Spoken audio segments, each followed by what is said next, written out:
Olá, terceiro ano, tudo bem? Estamos aqui mais uma vez para assistir uma videoaula e dessa vez nós vamos ver a revisão de geografia. Lá no primeiro capítulo, que tem nosso capítulo tem o título de O Campo e a Cidade, tá bom? Prestem bastante atenção que nós vamos rever exatamente aqueles slides que nós vimos lá em sala de aula, tá bom? Vamos lá.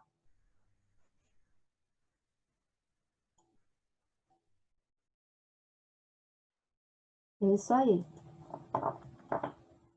O campo e a cidade. Nesse capítulo, nós vamos ver exatamente a diferença das paisagens que contém no campo e as diferentes paisagens da cidade, tá bom? Nesse momento, nós vamos começar com as diferentes paisagens do campo, ok? A partir desse momento, vocês vão ficar olhando só os slides, tá? Ok.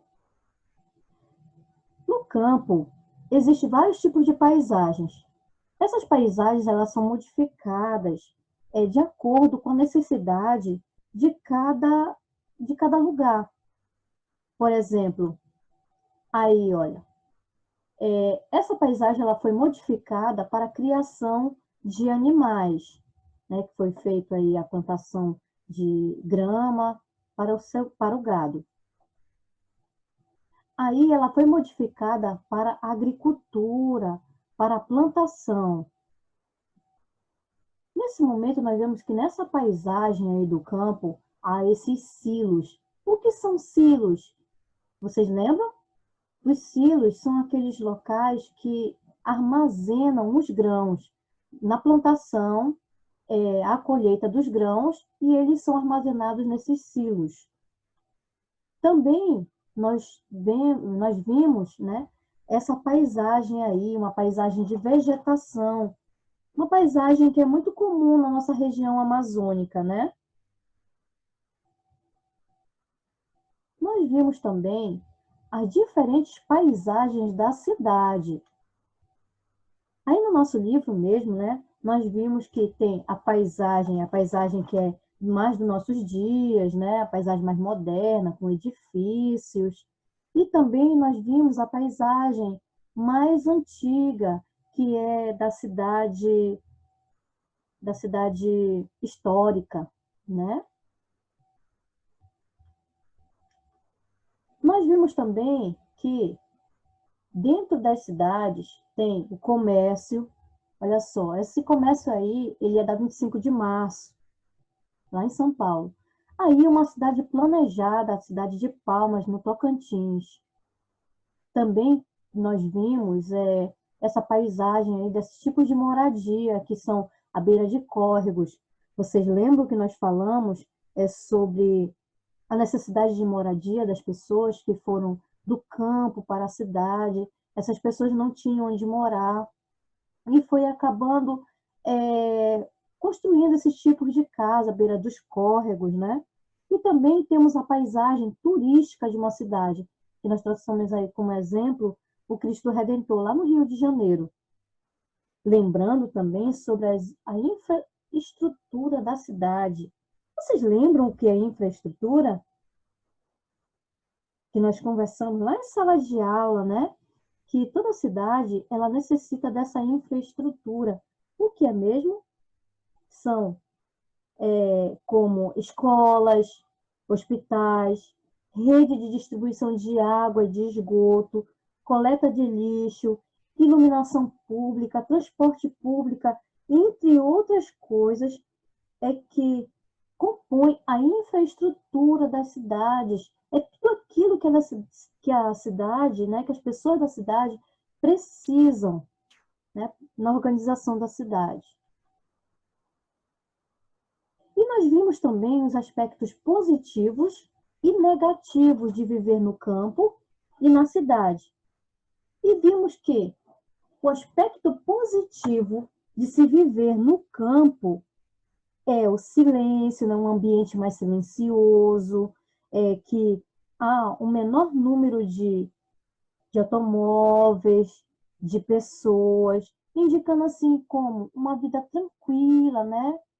Uma vida bem calma no campo, mas há também os aspectos negativos de se viver no campo. É que, com a modernidade da agricultura e da pecuária, a aplicação de fertilizantes, de inseticida nas lavouras, assim prejudicando o meio ambiente, ok? E também há o processo também de desmatamento, onde, é, onde não deveria desmatar, prejudicando mananciais de água, tudo aquilo que nós vimos em sala de aula, né? Também nós vimos os aspectos positivos da cidade. Que aspectos positivos são esses? Que é a oferta de serviços e de infraestrutura que é bem maior do que no campo. Nós também vimos que o aspecto negativo da cidade é a grande concentração de pessoas, de construções, o tráfego de automóveis bem intenso. Geralmente na cidade o ambiente é bem mais barulhento, com maior poluição do ar, né, da água, do solo. Então, nós vimos também que há menor concentração de áreas verdes, né, há menos vegetação. Esse é um aspecto negativo da cidade. E com relação ao campo, nós vimos que há uma divisão entre as pequenas propriedades e as grandes propriedades. As pequenas propriedades, elas trabalham o quê? A família, que produz alimento para o seu próprio consumo e para comercializar em áreas urbanas vizinhas. E lá, para a sua produção, eles utilizam uma tecnologia moderna, com máquinas para plantar e colher, mas de forma mais simples, né? Como nós vimos, dificultando assim a produtividade dessas propriedades assim de em grande escala, né? Então, essas pessoas, olha, aí nessa imagem, essa plantação aí é para o próprio consumo, para o consumo de famílias vizinhas, né? E para as áreas mais próximas, como acabamos de falar. Olha, a plantação de galinha, a plantação de porcos, a plantação de animais em geral, né? Já nas grandes propriedades, nós vimos que a produção é em grande escala e geralmente é destinada para exportação, ou seja, os produtos agrícolas são vendidos para outros países, né? E aqui no Brasil, alguns dos produtos agropecuários mais exportados são, nós vimos sala de aula, a laranja, o algodão, os grãos como a soja e o milho, o café, a carne, e eles usam equipamentos, máquinas e equipamentos de grande tecnologia. Olha aí, uma plantação de soja, olha só, a criação de gado, a criação de galinha, de forma confinada. Vocês lembram que nós falamos sobre forma confinada, que é eles presos, né?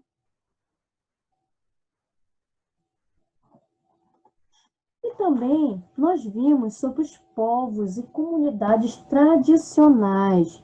O que são esses povos e comunidades tradicionais?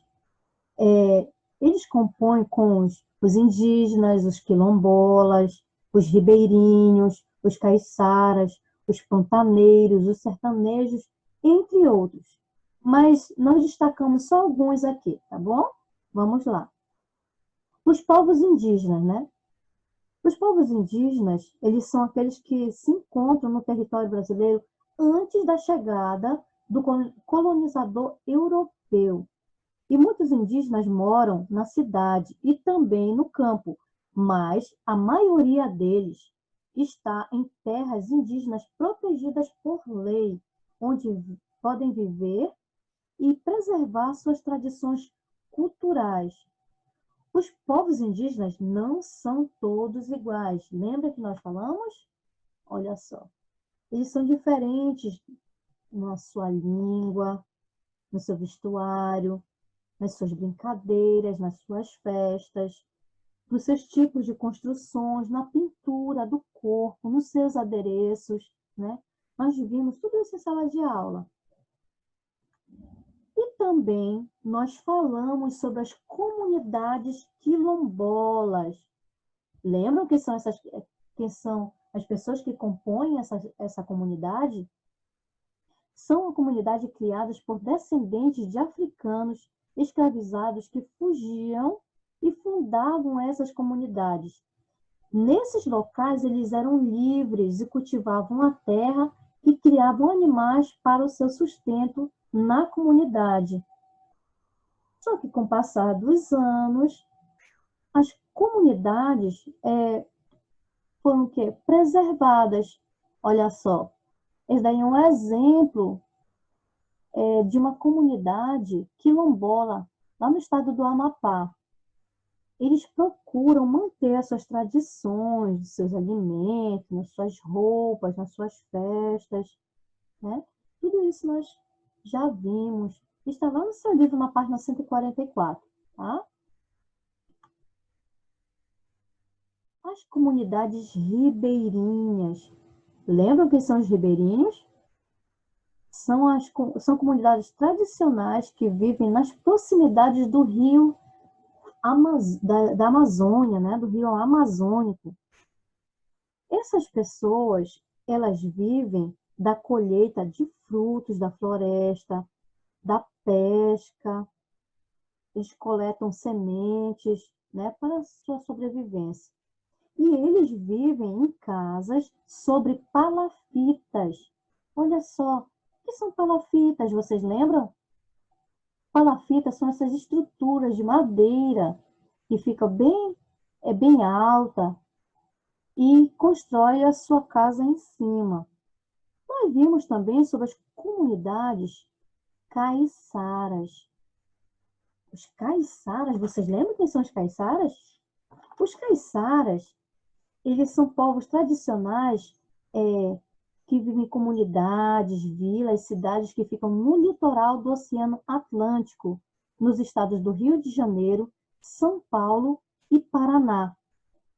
E esses povos, geralmente são descendentes de indígenas, portugueses e africanos, e mantêm uma estreita relação com a natureza, de onde retiram o alimento para o seu sustento, como peixes e frutos da floresta.